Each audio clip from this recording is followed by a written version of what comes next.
Sementara itu pemirsa, petugas Satuan Satreskrim Polres Badung saat ini masih melakukan penyelidikan secara intensif terhadap dugaan penganiayaan yang terjadi di sebuah arena padel Jalan Pantai Brawa, Tibu Beneng, Kuta Utara, Badung.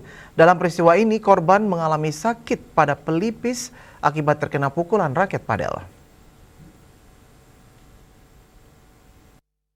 Kasubsi PIDM Sihumas Polres Badung, Ibda Ninyoman Yuli Eltari membenarkan adanya laporan dugaan penganiayaan yang terjadi di sebuah areal padel Jalan Pantai Brawa, Tibu Beneng, Kota Utara, Badung.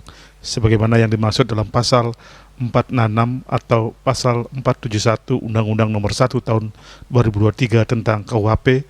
Pelapor seorang perempuan 53 tahun bernama Nova Indriani asal Bandung. Saat ini kasusnya tengah ditangani unit PPA Satreskrim Polres Badung.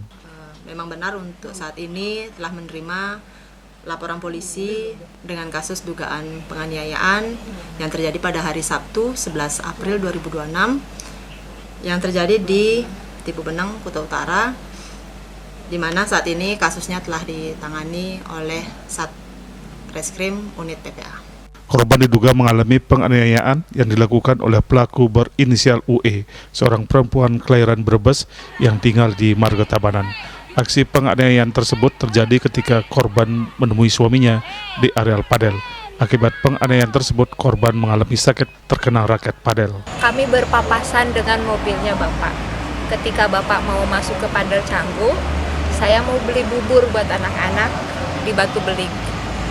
Maka saya balik lagi membawa anak-anak ke Padel Canggu. Tiba-tiba dari belakang di pelipis ini keluarlah air dari bagian ini. Ini kan udah seminggu ya Pak ya, tapi masih sakit.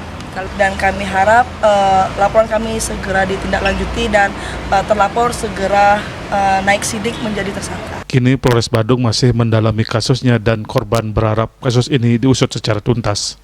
Rai Bali TV.